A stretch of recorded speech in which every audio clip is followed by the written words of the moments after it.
So I'll start. Yeah, for sure. It's like really casual that way, so you don't have to feel really formal about it. Okay. Yeah, So basically, I'm from UP.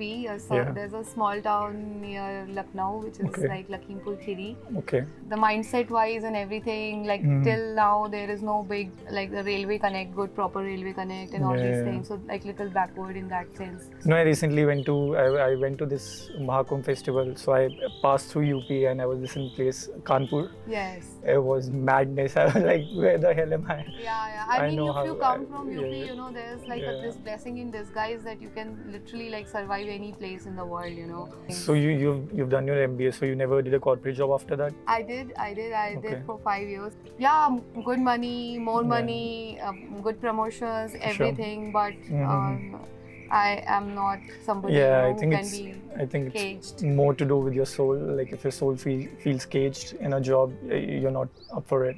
Like you really have to have a different mindset to do a job. Yes. So yeah, you've started this cafe over here called Prakriti. So what inspired you to move to Pushkar and start Prakriti? Yeah, so this was, you know, this is something which is like manifesting on its own in a way, I would say.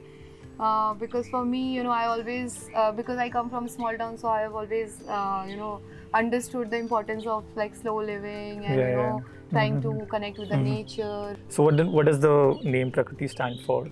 Prakriti means nature, and for me it was shifting my life to, you know, like the whole idea of surrender. But at the same time choosing what I love, what inspires me every day, you know. So trying to live by a life of passion and meaning. So were you always passionate about sustainable tourism? I think you told me like this whole project is about sustainable tourism, right? Yes. So were you always passionate about this, or did something specific happen in your life when you were like, you know, this is something I really want to pursue? I mean, for me, sustainability is something which is like a call for action, you know, like it's not something which is our choice right now. Yeah. We see it as a choice because we are oblivious to the real effects happening. When we see one plastic bag lying here, we don't mind. This is something that needs to be talked about, that needs to be addressed right away. It is not something in a distant future, you know. Yeah, it's happening right When now, we for talk sure. about loving our future generation, this is the only thing that we can do for them, you know. So you could probably talk a bit more about this cafe, like how do you incorporate sustainability into this space and what are its daily operations? Yes. Like, so basically, we are trying to do a lot of activities here. That's one of the major thing that through this we are trying to connect with the like-minded community. Okay. And I have a strong belief when like-minded community come together, then magic happens. So sometimes someone has some resource, sometimes someone has some resource. People coming together and small initiatives being taken. So that's the whole like Idea behind intention. this place, So do you feel that there's a growing awareness and demand for eco-friendly tourism in India?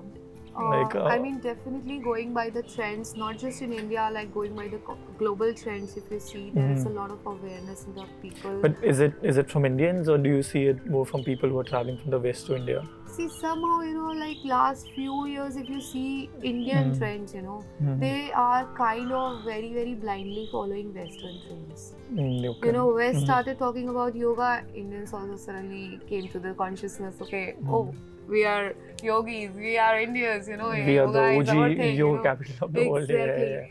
So I think, yes, West is definitely catching up with the trend.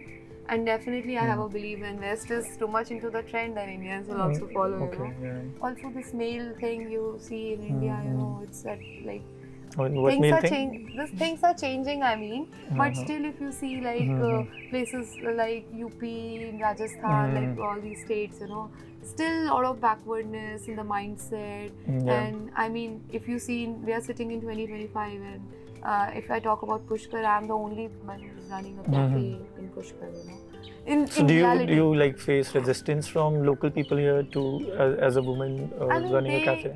See, as a corporate person, as a professional, I have learned how to, you know, not to be like too close or not to be like too, you know. So it's like kind of, and also it's like a village. So like a lot of village mentality is at play. But yeah, definitely it hurts male ego, you know. So what do you see as of Prakriti? Do you want to expand in the future? Like, do you want to have more branches of this similar place in like different places? Definitely, that is the whole idea. That my project is called ecolivinghomes.in. Okay. So I want to collaborate with more and more such places who are like, you know, not trying to sell their things to the corporate and to the big people and trying to get the resorts made or something. We want to support such people, you know, who are like running homestays, 2-3 rooms, cute properties, you know, very close to the nature. You get to experience the real local life and connect with the authentic experience of the place. I think you were talking something about vegan food as well. Yes, so we in our cafe we serve vegan food only because of course we know that how the milk and everything in commercial situations, how it is made and all these things. So it's a lot of violence happening just on the name of giving us milk. Especially Indian food is a lot vegan, you know, like 60 to 70% of our meats are anyway vegan. So like how do you source your ingredients? Is it from like local farmers or do you have particular spaces where you source it? Here, that's why I'm living in Pushkar, because here everything is local. You know? Okay. Anyway, we have like a small community-based things, and there's no packaged food in the there's no mall here, there's no like biggie shots here. Even if I'm getting my milk, I try to get my milk from these people who are handling, you know, who are taking care of the cow like a family member. So it's. See, if you are doing this, then it's an exchange, you know. You are taking care of the cow, you are treating them like a family, you're taking care of the kids also, everything. Then it's like, okay. So you're not against the product itself, but you're like the practices which are being used to, I'm against the violence. I'm not a jihadi. I'm not like, okay, you are a milk eater. A lot of mall. I think, especially in today's cancel culture and everything, there's a lot of that as well. Yeah. Like people are just very eager to cancel you if you are like not politically correct in a lot of ways. I love cooking, so somehow in a way I want to teach more and more people how to enjoy this joy of cooking, you know, because this is like a huge disconnect. If you see, people don't know how to cook, that's why they don't know what they're eating, you know. So they're just putting anything and everything in their mouth, all this packaged food and everything. So once you start cooking, you gain back your relation with your food, with your health, with your everything, you know, because that is like the prasad.